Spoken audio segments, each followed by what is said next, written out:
Hello, everyone, and welcome back.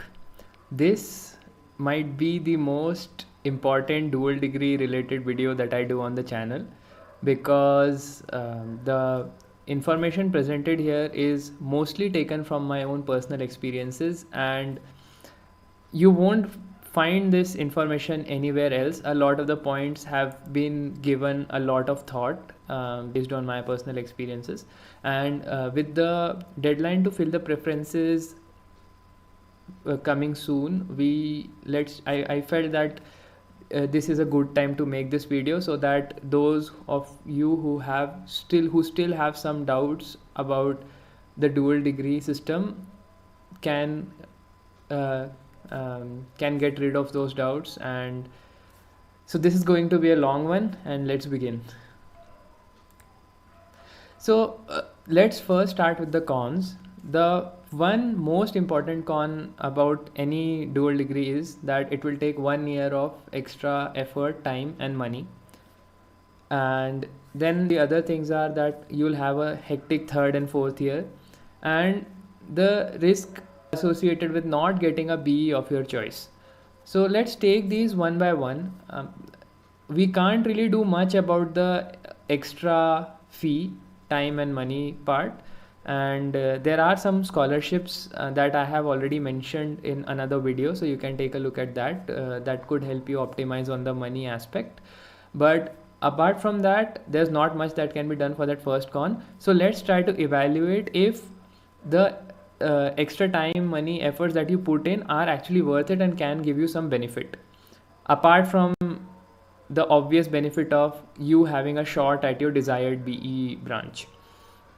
So yeah, so these are the main three cons on the screen right now. So let's take them one by one. So as they say that a dual has a hectic third and fourth year, but what is not generally mentioned is that a dual light, an MSc student will have a very light second year.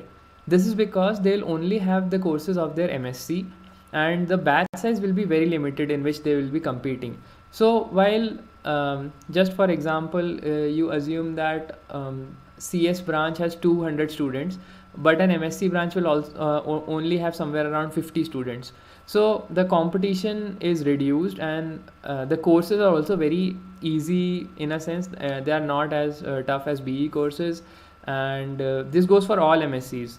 So the second year will be very light, and this time can be used to learn new skills, to start programming if you want to, or take up some any kind of new skill that you want to develop academically, non-academically. This is a very good time to do so if you use it wisely.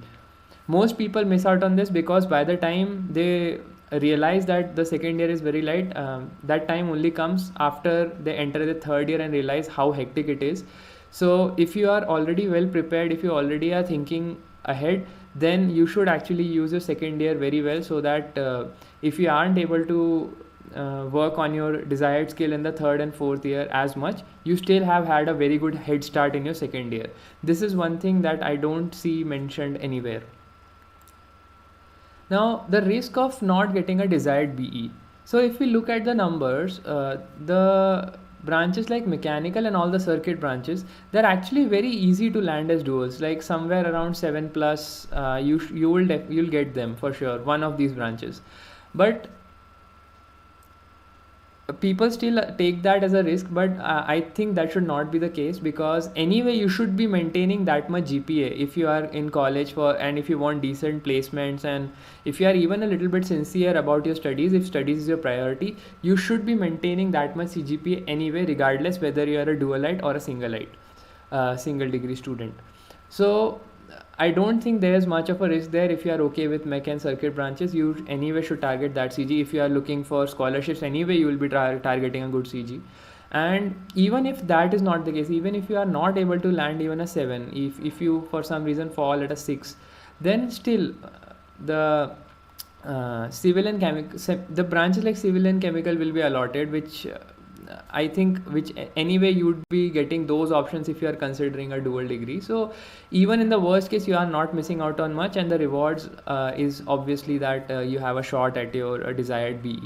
So I think there's not much of a risk if you are comfortable with these branches. Even for CS aspirants, around 20 to 30% dualites will get CS as a dual. These are actually great odds. Like if you compare it to your BITSAT time, where like how many lakhs of people give that, and only about 1,000 or so or 2,000 students make it. So those are way harder, way tougher odds than these ones. And I have already made a video on how much effort is required to get a good CGPA. You can check that out. That should give you an idea. So what I have noticed year on year is that year after year is that every year around 50% of the students who would enroll in a dual degree will not handle their freedom properly, and they will get distracted with campus activities, extracurriculars, and so on. So I think only you can ask yourself this question of which 50% will you be in. When you think of college, are you thinking of yourself as a motivated person, or do you see yourself giving into the temptation of watching movies every day, or not attending classes, or watching TV series every day because they will be very freely available at that time? You'll have complete freedom. No one will be guiding you. No one will be running after you. So you have to ask yourself that can you maintain the discipline required to get the good CGPA and a branch of your choice. If you feel that yes, you are a sincere person, yes, you will not get distracted by these things, you have your priorities straight, then definitely I think the odds are very good. If you consider the 50% people getting distracted and you being in the 50% that are sincere, then the odds are like doubled in a sense. So like around 40 to 50%, 40 to 60% of the sincere people will get CS, and I think that's a very very good number. So what are the pros? We have dealt with the cons. So what are the pros of a dual degree? So one of the major pros of a dual degree is obviously the one extra degree worth of knowledge. You get an assured BE with it. So this helps you in landing interdisciplinary research opportunities or interdisciplinary opportunities in general. The one extra year gives you time. It will basically give you another summer vacation to pursue another internship.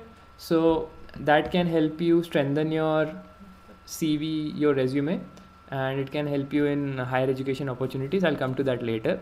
And for those of you who are not taking economics and who are not droppers and who are not enrolling for MCN scholarship, they have the benefit of getting the Inspire scholarship also if they are eligible for it. Also, one of the advantages that people do not really mention is that since you are going to be 1 year behind of your single degree BE classmates. For example, if you're a dual degree CS student, and so you will be doing your CS courses with the next batch. So in a way, the CS students, single degree BE CS students of your batch will be 1 year ahead of you, and they can serve as a very good source of experience and knowledge for you. You can ask them anything, and they can give you very valuable guidance about how to score well in a course, what is important in a course, and also at the time of placements they are 1 year ahead of you, so you have a very good source of guidance. Some people look to their seniors. The BE degree students will have to look up to their seniors, and but there is something more there's something more casual and something more relaxed about just walking up to your batchmate and asking the same question rather than asking a senior that question. So I do feel that this is a good advantage. For me personally, the biggest advantage I felt about a dual degree was that I was able to explore all the different courses in the first year and of all branches in the first year, and I could choose my BE after that. So before enrolling into BITS, I had this notion that I like mechanical engineering because I thought it will be very close to physics and all. But I had actually never really done programming before in my school days. But in the first year, when I did the C programming course, I understood what is programming. I explored a little bit on my own, and I found out that computer programming or computer science is way more suitable for me than mechanical engineering, and that actually saved me in a sense from making a bad decision. Not to say that mechanical is bad, but I'm just stating a personal preference. So I was so interested in computer science that even though I was getting a transfer into mechanical engineering after the first year, I still chose not to take it up and I went ahead with CS. So that is the biggest advantage I feel, that you can make an informed decision about what branch you like. That the previous point which I mentioned about what branch you like can also go the other way. A lot of people will come to BITS thinking that they want CS. CS is the only thing they want. But when they actually do programming for the first time, they'll realize that okay, CS is definitely not for them, and they'll look into other opportunities. Another very important benefit of a dual degree is that if you use it smartly, you can not just use it to get better opportunities in research, but also in the industry. How? I'll take this example is taken from my own personal experience. This is kind of like my own personal growth of how I took various projects. So after my second year, I did a project in computational physics, which is a branch which is a combination of physics plus CS. I am a physics plus CS dualite. So definitely I got some preference among the other students for the same project because I had knowledge of both physics and CS. The other applicants would have had say only physics or only CS and they would have applied for the position. But when I apply with something like a physics and CS common dual background, then definitely I get preferred more. So that is how I landed the first project. I had an advantage there. Now for the second project, when I was applying for the second project, I had to show that I had some previous experience in what they were doing. So in this project, they were trying to explain the physics of a biological system. So it was like the application of computational physics in biology. So again, because I had this physics plus CS background, I could effectively sell myself for this project, and I landed this project.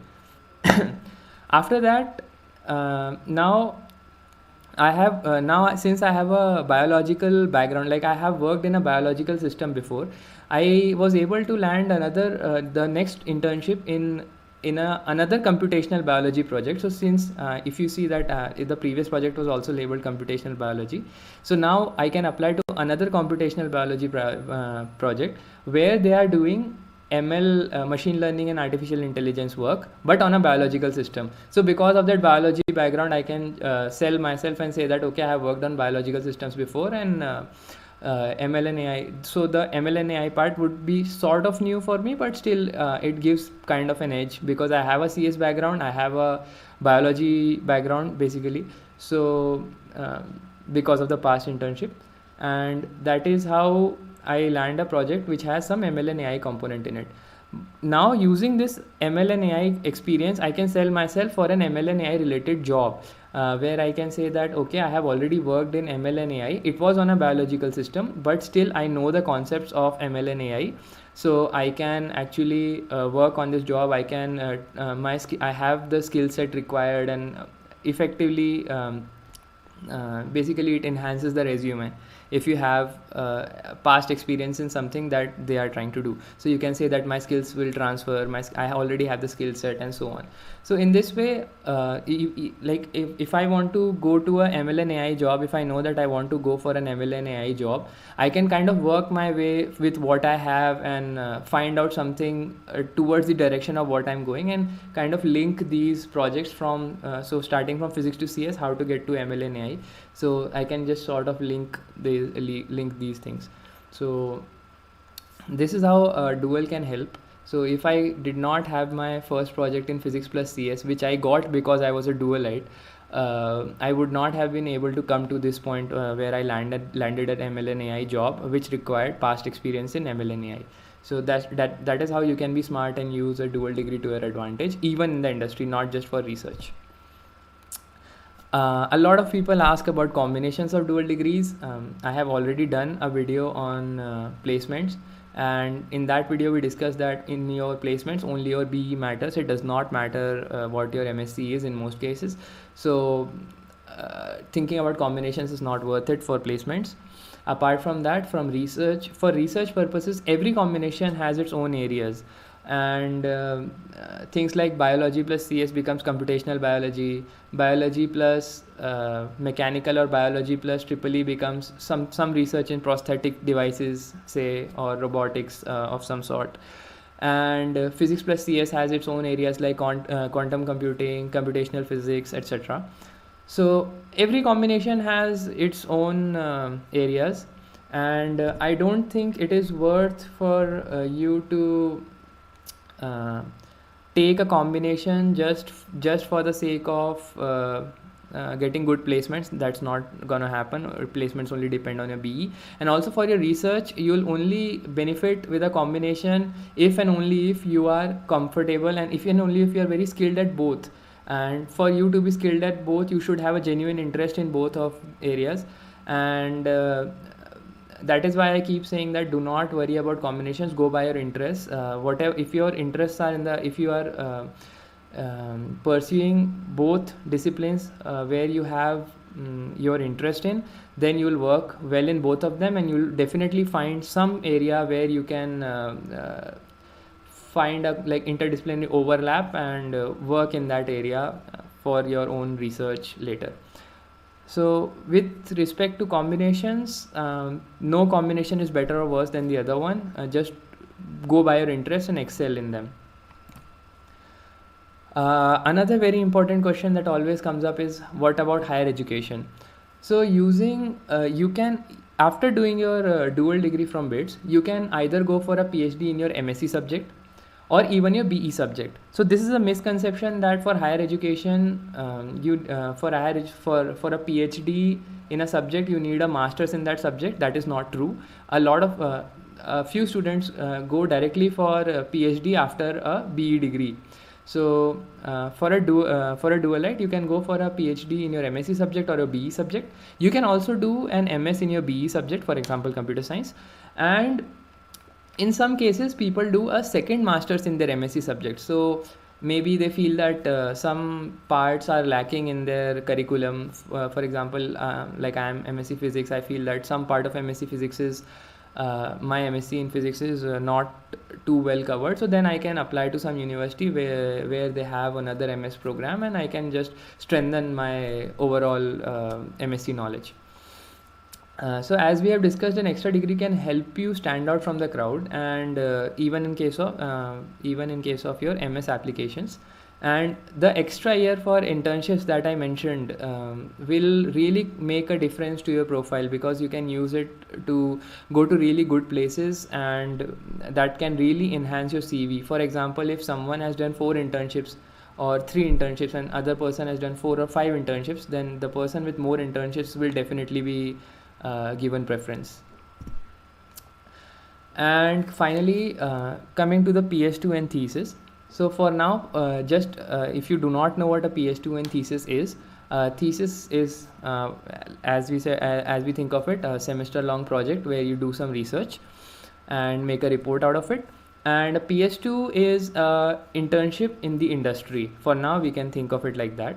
Now, as you have seen in the placements video, if you do a 6 months internship in a company, it's very likely that they will give you a job offer. And for a BE student, you get 1 PS2, which is 1 internship. For a dual degree student, there is an option to do 2 practice schools. In that way, you get to intern in 2 different companies, and you will probably get a job offer in both of them, or at least one of them. The default way is to actually do 1 thesis and 1 PS2, so which is 1 thesis and 1 internship. So if you are on campus during your thesis semester, then you will sit for placements. If you are doing 2 practice schools, then you won't sit for placements for a long time. You may get 1 or 2 weeks of placements on campus. But if you have 2 PS2s, basically you can think of that as having 2 internships, which are very highly likely to convert to job offers. And for research, you can do, if you want to go for research, if you want to go for higher education, you can actually do 2 off-campus thesis, meaning they can be in India or abroad, and both semesters will be away from campus. And since you are going for higher education, you won't care for placements, so uh, you missing your placements will not be a big deal. So both semesters you can be off campus, and you can do two different off campus thesis, or you can just do an elongated long one. So that can be a very very very desirable thing. If you get a publication out of it, then it enhances your profile very very much. So this is a very important feature, and this is something that you don't get with a BE degree. So these are all the things I think that are there, all the pros and cons, and now you have to judge for yourself. Do you want to do this? Do you want to take up a dual or not? I hope this video was helpful. It took a lot of thinking, a lot of research, and a lot of effort into making this. So I hope this helps, and I hope you are able to fill the right preferences by the deadline. And I wish you all the best. Thank you for watching.